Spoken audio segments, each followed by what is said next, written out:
কথা কৈ ল'ব খুজিছো চৰকাৰ এতিয়াতো মই বিৰোধী বিধায়ক আজিৰ দিনটোত মই চৰকাৰী চাকৰি দিব নোৱাৰো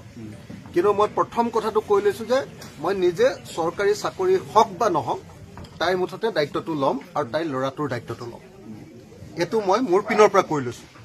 যি খা খৰচ হয় যি কৰিব লাগে সমস্ত কৰিবৰ কাৰণে মই দায়িত্বটো ল'ম কিন্তু কথাটো মই দায়িত্বটো ল'ম মানে পৰিয়ালে যদি দিয়ে দেই দ্বিতীয় কথাটো মই অসমৰ মুখ্যমন্ত্ৰী ডাঙৰীয়াক আহ্বান জনাম যে অসমৰ মুখ্যমন্ত্ৰী ডাঙৰীয়াই আসলতে এতিয়ালৈকে তেখেত আহিব লাগিছিল মই আহিব বুলি আশা কৰি আছিলো এতিয়ালৈকে অহা নাই অসমৰ মুখ্যমন্ত্ৰী ডাঙৰীয়াই আমাৰ ৰাজীৱ হদিয়াৰ ঘৰলৈ আহক আৰু ৰাজীৱ হদিয়াৰ পৰিয়াল ৰাজীৱ হদিয়াৰ পত্নী মোৰ ভনীজনীৰ কাৰণে এটা চৰকাৰী চাকৰি দিয়াৰ ব্যৱস্থা কৰক মই নিজে গৈ এখন এপ্লিকেশ্যন তেখেতক দিম আৰু মই যিমান পাৰি চেষ্টা কৰিম চৰকাৰী এটা চাকৰি দিবৰ কাৰণে আৰু দেখা যাওক যদি এই চৰকাৰ দিনত দিব নোৱাৰো ভৱিষ্যতে চৰকাৰী চাকৰি এটা দিম ডেফিনেটলি দিব পাৰিম বুলি মই ভাবো দেখা যাব সেইটো চেষ্টা কৰি থাকিম কিন্তু এই মুহূৰ্তত যেতিয়ালৈকে চৰকাৰী চাকৰি এটাৰ ব্যৱস্থা নহব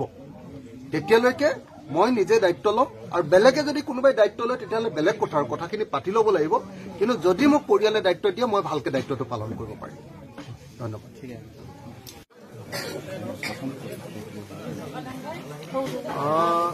মোৰ জীৱনত পোৱা আটাইতকৈ জনগণৰ পক্ষত থকা আটাইতকৈ জনগণৰ লগত মিলি থকা আটাইতকৈ জনগণৰ বিপদৰ সময়ত থকা মোৰ জীৱনত পোৱা আটাইতকৈ জনগণৰ ক্লজেষ্ট মানুহজন শিল্পীজন হ'ল ৰাজীৱ হদিয়া এনেকুৱা নহয় যে অকল ৰাজীৱ হদিয়াই এনেকৈ জনগণৰ কাষত আছে আৰু আছে কিন্তু মই ভাবিছো যে জনগণৰ একেবাৰে মাজত সোমাই থকা মানে একেবাৰে কোনো ধৰণৰ ভেম গপ নথকাকে অহংকাৰ নথকাকে মানুহৰ লগত মিলি গৈ মানুহৰ পক্ষত গীত গোৱা বা গীত ৰচনা কৰা মোৰ জীৱনৰ আটাইতকৈ মানে ওচৰৰ পৰা দেখা মানুহজন হ'ল ৰাজীৱ হদিয়া ৰাজীৱ জনতাৰ শিল্পী আছিলে ৰাজীৱ গণশিল্পী আছিলে আৰু মই বেলেগ একোৱে ক'ব নালাগে আপোনালোকে ঘৰখন চালে ৰাজীৱৰ ঘৰখন চালে দেখিব যে অন্য শিল্পীবিলাকৰ লগত ৰাজীৱৰ কি পাৰ্থক্য আছে গতিকে আপোনালোকে সকলোৱে দেখিলেই গম পাব আপোনালোকে সকলোৱে জানে যে অসমৰ ইতিহাসৰ আটাইতকৈ ডাঙৰ সংকট অসমীয়া জাতিটোৰ প্ৰতি আহিছিলে কা আন্দোলনৰ সময়ত 2014 চনত যেতিয়া বিজেপিয়ে চৰকাৰ কৰিছিলে তাৰ পাছতে গোটেই ভাৰতবৰ্ষলৈ এটা অন্ধকাৰ জগত নামি আহিছিল ফেচিবাদ বুলি যাক কয় সেই গোটেই সময়খিনি আটাইতকৈ যদি বিক্ৰী নিযোৱা কোনোবা এজন শিল্পী একদম মূৰ থিয় কৰি বাচি আছিলে আৰু বহুকেইজন আছে দেই কিন্তু আটাইতকৈ বেছি মূৰ থিয় কৰি যদি কোনোবা এজন বাচি আছিলে আৰু অহংকাৰ নোহোৱাকে মানুহৰ লগত মিলি বাচি থকা মানুহজন কিন্তু ৰাজীৱ হদিয়া কা আন্দোলনৰ সময়ত আমি দেখিছিলো যে কেতিয়াও কোনোদিন কম্প্ৰমাইজ নোহোৱাকে আন্দোলনৰ পক্ষত আছিলে আমি যেতিয়া কা আন্দোলনবিলাক কৰিছিলো তেতিয়া ৰাজীৱে আন্দোলনটোত মানে মই জেলত যোৱাৰ আগতে আন্দোলনটোত বহি নিদিয়েগে কিন্তু কাকতে থাকি কয় যে আমি আছো কা আন্দোলনৰ পক্ষত গীত গোৱাই নহয় মই আটাইতকৈ ডাঙৰ কথাটো হ'ল যে আপোনালোকে সকলোৱে জানে যে অসমৰ ভিতৰতে চাগে মোকে আটাইতকৈ ডাঙৰ ৰাষ্ট্ৰদ্ৰোহী বুলি গণ্য কৰিছিলে মোক যেতিয়া ৰাষ্ট্ৰদ্ৰোহী বুলি কৈ আছিলে তেতিয়া কিন্তু এজন মানুহে অতি স্পষ্ট ৰূপত অখিল গগৈক মুক্তি দিব লাগে বুলি গান গাইছিলে সেইজন ৰাজীৱ হদিয়া স্পষ্ট ৰূপত মোৰ আচৰিত লাগে যে মোক মোৰ পক্ষত গান এটা গাইছে মোক মুক্তি দিব লাগে বুলি কৈছে গীতেৰে তাৰপিছত আকৌ মুখেৰে কৈছে যে নাই অখিল গগৈক আপোনাৰ মুক্তি দিবই লাগিব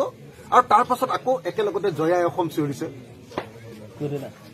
অকল শিল্পী সেইকাৰণে নহয় মই আকৌ কৈছো যে শিল্পী আৰু একেটা সময়তে তেখেত এজন ডাঙৰ সংগ্ৰামী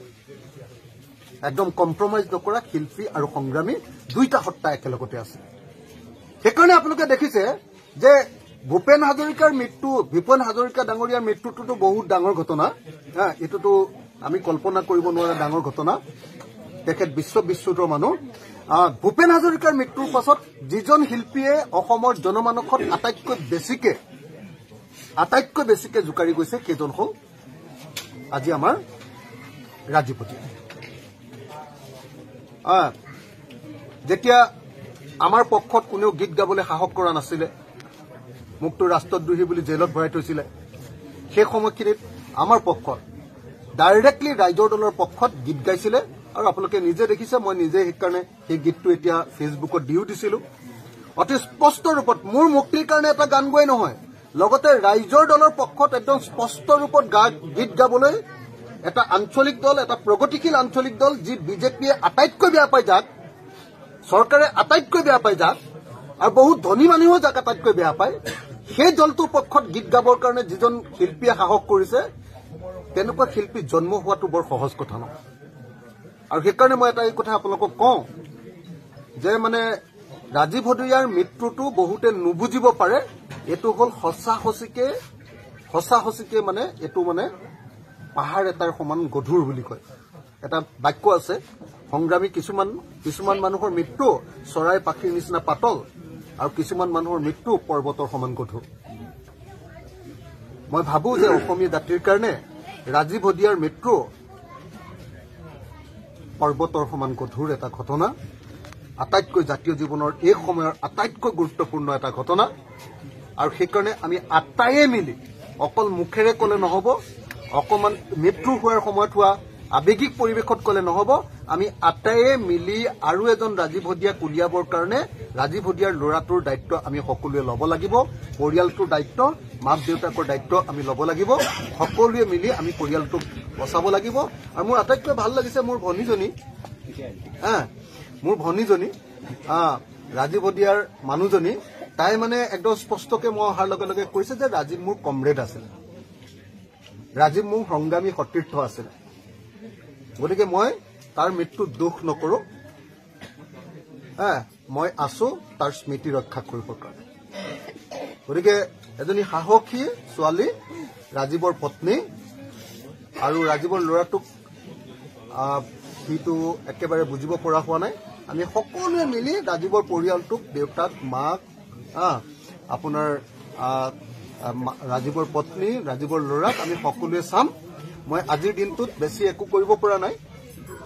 আজিৰ দিনটোত কাজিৰঙা অৰ্কিড পাৰ্কৰ পৰা আমি 1 লাখ টকাৰ এখন চেক দিছো মই মোৰ দৰমহাৰ পৰা 1 লাখ টকা এটা দিছো আৰু শ্ৰাদ্ধটোৰ যিবিলাক খা খৰচ হয় আমি যিমানখিনি পাৰো গোটেইখিনি কৰিবলৈ চেষ্টা কৰিম আৰু তাৰ পাছত মই কথাটো পাতি লওঁ খালি বিভিন্নজনে বিভিন্ন কথা কৈ আছে মই এই দায়িত্বটো আৰু ল'ৰাটোৰ দায়িত্বটো মই ইচ্ছা কৰিম যে বেলেগে দায়িত্বটো লোৱাতকে মোক যদি দায়িত্বটো দিয়ে মই ভালকে বেছিকে পালন কৰিব পাৰিম গতিকে মই ইচ্ছা কৰিম যে যদি মোক দায়িত্বটো দিয়ে মই কথাটো পাতিব লাগিব ঘৰৰ লগত সবৰ লগত পাতিব লাগিব এই শাহুৱেকৰ লগত যেনেকে পাতিব লাগিব তেনেকে মাক দেউতাকৰ লগতো পাতিব লাগিব ভালকে পাতি লওঁ যদি এই দায়িত্বটো আৰু ল'ৰাটোৰ দায়িত্বটো মোক দিয়ে মই সঁচাকৈ আপোনালোকেতো অখিল গগৈৰ কথাখিনি শুনিলে ইমান এটা বিপদৰ সময়ত এনেকুৱা এজন মানুহ আহি যেতিয়া কাষত থিয় হ'ব নিশ্চয় ভাল লাগে হয়নে নহয় তেখেতক মই বহুত ধন্যবাদ দিছোঁ ইমান বিপদৰ সময়ত যে আহি মাত এষাৰ দিছে গতিকে বহুত ধন্যবাদ আৰু সঁচাকৈ আমিও বিচাৰোঁ যে স্বামী হেৰাই হোৱাৰ পিছত মানুহটোৰ সঁচাকৈ একো নোহোৱা হৈ যায় হয়নে নহয় তেখেতক যে এনেকৈ এটা কৰ্মসংস্থান দিয়াৰ কথা ভাবিছে সঁচাকৈ ভাল লাগিছে আৰু এই এনেকুৱা ঘটনা আৰু যাতে ভগৱানে কাৰো লগতে নকৰে তাকে বিচাৰিছে সঁচাকৈ বহুত বেছি দুখ লগা ঘটনা বিশেষকৈ কণমানিটোৰ কাৰণে খুবেই বেছি বেয়া লাগিছে দেখি এতিয়া ইমান সৰুতে পিতৃহাৰা হ'ল হয়নে নহয় খুব বেছি বেয়া লাগিছে ভগৱানে এনেকুৱা ঘটনা যাতে কাৰো লগতে নকৰে ঠিক আছে মোৰ ক'ব লগাখিনি ইমানেই আপোনালোকে কিবা ক'ব লগা থাকিলে কমেণ্ট বক্সত কমেণ্ট এটা কৰিবলৈ নাপাহৰিব জয় আই অসম